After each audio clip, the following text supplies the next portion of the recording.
Buenas noches. En pocos días se cumplen 6 años del peor escándalo financiero de los últimos tiempos en Colombia, Interbolsa. Y lo más triste es que a pesar de la gravedad de los delitos cometidos, de las personas estafadas y de la plata perdida, el caso está a punto de quedar en total impunidad, María Camila. Aunque algunos de los protagonistas del descalabro están presos en cárceles o detenidos en sus casas, nadie ha sido condenado por los delitos más graves.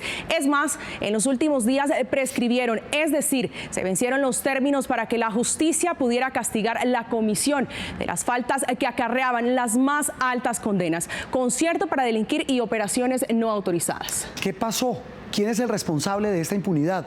¿La juez del caso? ¿La fiscal del caso? ¿O fue una victoria de hábiles abogados defensores que dilataron todo para favorecer a sus clientes? ¿Hubo exceso de garantías para los procesados? Esas preguntas rondan este vergonzoso capítulo que apunta a tener un final que para muchos es indignante. Noticias Caracol reconstruyó paso a paso la que prometía ser la investigación estrella de la Fiscalía y un caso ideal para que la justicia colombiana se luciera en el castigo a los protagonistas de la que alguna vez fue calificada como la pirámide estrato 6. Por ello, el despacho precluye la investigación en su favor. Quien habla es la juez 33 de conocimiento Carmen Gualteros. El lugar, el complejo judicial de Palo Quemado en Bogotá. Y quien escucha atento es Alessandro Corridori, considerado por la Fiscalía como uno de los cerebros del descalabro de Interbolsa, la mayor firma comisionista de valores del país hasta hace 6 años. La decisión anunciada por la juez es el epílogo de una cadena de eventos que ha rodeado este caso tan complejo, tan enredado y tan lleno de episodios que hoy permiten decir que no hubo justicia. Colombia es un ejemplo grosero de impunidad, de manera pues que una persona que comete un delito parte de la base de que las probabilidades reales de que llegue a ser condenado son absolutamente ridículas. Digo ridículas porque son 1 o 2% quizás. Él es Sergio Rodríguez, abogado de un grupo de víctimas del desfalco, gente que puso su plata en Interbolsa para hacerla rendir y obtener unas ganancias. Después de haber defraudado miles de millones de pesos, pues eso es una cosa que duele en el alma, porque nosotros hemos visto pasar por esta oficina decenas de personas que a usted, digamos, lo hacen sentir avergonzado en nombre de la sociedad. Personas que entregaron sus dineros de jubilación, sus ahorros de los ahorros, se quedaron. Nosotros hemos visto pasar aquí las historias más dramáticas y los delincuentes tan campantes. Desde que estalló el escándalo, el tema se volvió una obsesión para la Fiscalía. Encargó a una de sus más avesadas funcionarias, Alexandra Ladino, una fiscal delegada, para que encabezara un equipo entre investigadores, peritos, asesores y fiscales de apoyo. En 6 años, 32 personas fueron vinculadas y detenidas. Hoy siguen privadas de la libertad 5, condenadas 5 personas por allanamiento a cargos. Los delitos más graves que comenzó a investigar la Fiscalía fueron manipulación fraudulenta, operaciones no autorizadas, administración desleal y concierto para delinquir. Y los grandes protagonistas comenzaron a sonar. Él es Rodrigo Jaramillo. La imagen fue captada en la Bolsa de Nueva York, cuando Interbolsa llegó en el 2009 a cotizar en el mercado de valores más grande del planeta. Es decir, las grandes ligas. Eran los años dorados. Cuando estalla el escándalo en el 2012, este mismo hombre, Rodrigo Jaramillo, su hijo Tomás y sus socios Juan Carlos Ortiz, Alessandro Corridori y Víctor Maldonado se convirtieron en el principal objetivo de los investigadores. El presidente de Interbolsa, Rodrigo Jaramillo, se convirtió hoy en el primer directivo de esa firma en aceptar su... Y comenzaron a caer. Todos terminaron presos. Uno de ellos, Víctor Maldonado, fue extraditado desde España, donde fue a parar para evadir la justicia. 6 años después, la mayoría está en libertad, incluyendo a Maldonado. Todos por una figura que se volvió clave en el proceso: vencimiento de términos. Bueno, y la otra constancia que quiero que la lleve usted. ¿Qué significa eso? Que se vence el tiempo en el que la justicia puede investigar a una persona por la presunta comisión de determinado delito. Con la dilación del proceso, de las audiencias, las víctimas en este caso no van a ver realmente que se haga justicia y que las personas que son responsables, según las autoridades de este caso, vayan a pagar realmente por lo que hicieron. Quien hace esta afirmación es Gloria Valencia, una experimentada periodista económica que ha escrito 2 libros sobre el caso de Interbolsa. Para ella, la justicia no cumplió con su objetivo, ni se castigó a los responsables, ni se reparó a las víctimas. Los delitos económicos, que eran los que se suponía que con este caso iba a mostrar, por lo menos la justicia en Colombia iba a mostrar que sí, efectivamente, el que la hace la paga. En este caso no fue así, porque en la devolución de los dineros, por ejemplo, fueron forzados por las autoridades. Lo mismo cree Sergio Ramírez Azuero, defensor de varios de los estafados. En la víspera de la audiencia renuncia el abogado o alguien pide que se reciba en declaración a centenares de miles de víctimas de un proceso. Toda una maraña de estrategias que terminaron ahogando el proceso, llenando de obstáculos a la justicia y derrumbando la investigación. Las personas que cometieron esto, muchas no devolvieron el dinero, pasó el tiempo, estuvieron en estos procesos, se dilataron por todo lo que ya sabemos y finalmente todo el mundo va a quedar en libertad. Pero otra cosa piensan los defensores de los señalados. Iván Cancino, abogado de Víctor Maldonado, uno de los más salpicados y hoy libre por vencimiento de términos, tiene claro que han ganado en franca lid.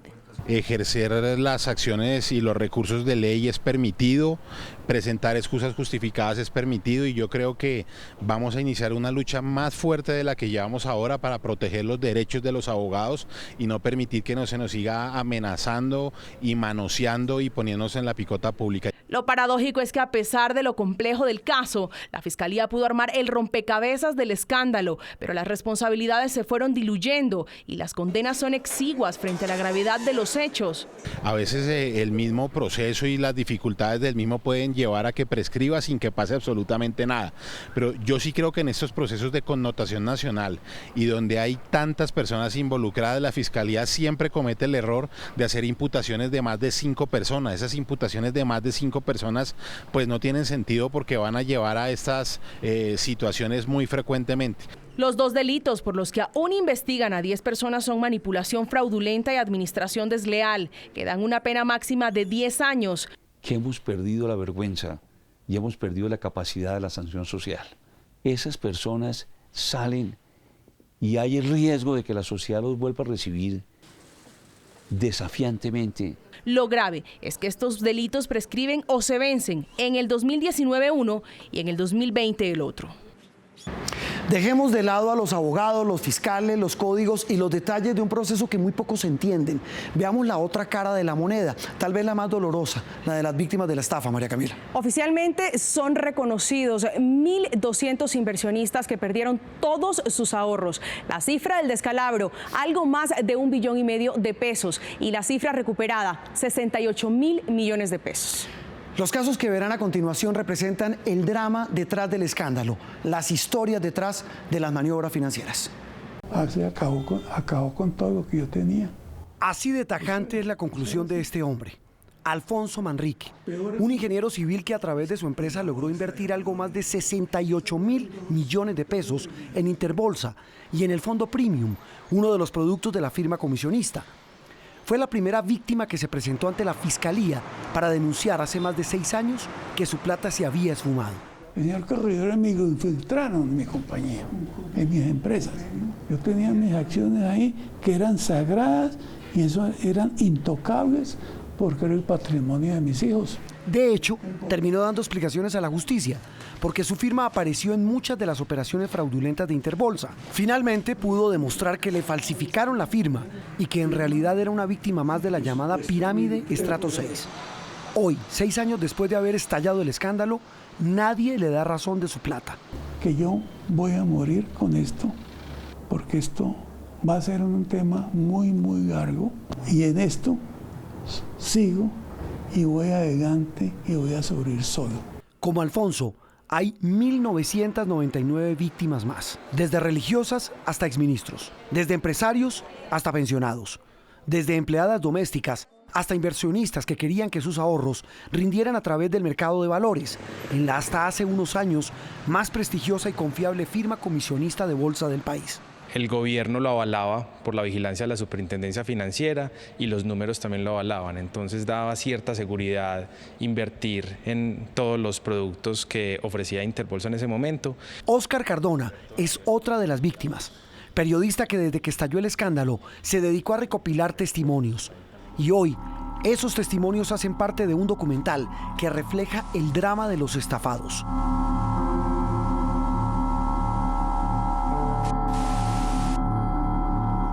Tomar un negocio, ganar mucho dinero, apostando plata que no era de ellos, obtener ellos la utilidad y las comisiones, arriesgando el patrimonio de las otras personas, no el suyo propio. Los que ya recibieron la totalidad de lo invertido fueron las víctimas del Fondo Premium, uno de los portafolios creados por los cerebros de Interbolsa. La presión de la Superintendencia de Sociedades y del gerente liquidador llevó a los implicados a devolver más de 386.000 millones de pesos a más de 1.000 afectados de ese fondo. Pero los que invirtieron en Interbolsa siguen esperando todavía y con las manos vacías. Pues se han estado consignando 30.000 pesos, 40.000 pesos. ¿Eso qué es? Eso no es nada. Se volvió como quien dice los ahorro plata de bolsillo. Te consignaban 30.000 pesos, el banco se quedaba con 10. ¿Y así? Y realmente en Interbolsa caímos muchas personas de diferentes estratos. La Fiscalía y los liquidadores de Interbolsa creen que la gran mayoría de los casi 1,5 billones de pesos invertidos fueron sacados del país y convertidos en bienes y acciones que quedaron en manos de testaferros. Si eso es así, la tarea no parece nada fácil para rastrearlos, recuperarlos, traerlos al país y devolverlos a sus verdaderos dueños. Para que se hagan una idea de la magnitud de lo que le ha tocado enfrentar a la juez y a la fiscal del caso, la investigación sobre Interbolsa tiene cerca de 80.000 folios, es decir, 80.000 hojas. Más de 185 testigos han sido llamados a declarar y están por cumplirse 6 años de diligencias judiciales entre entrevistas, interrogatorios, audiencias, más de 900 audiencias, allanamientos, entre otras. Lo lamentable es que los 2 delitos que quedan vivos, por los que aún podrían ser condenados los implicados, también prescribirían. Además, está pendiente por iniciar un proceso por el delito de lavado de activos, caso que no se ha explorado en la investigación. María Camila, y las vueltas que da la vida. Muchas de las víctimas están pensando ir a cortes internacionales a buscar lo que en Colombia no han encontrado, justicia y reparación. Y si eso pasa, la nación podría llegar a ser condenada por el descalabro Interbolsa. De ser así, la plata para resarcir el daño tendría que salir del bolsillo de los colombianos.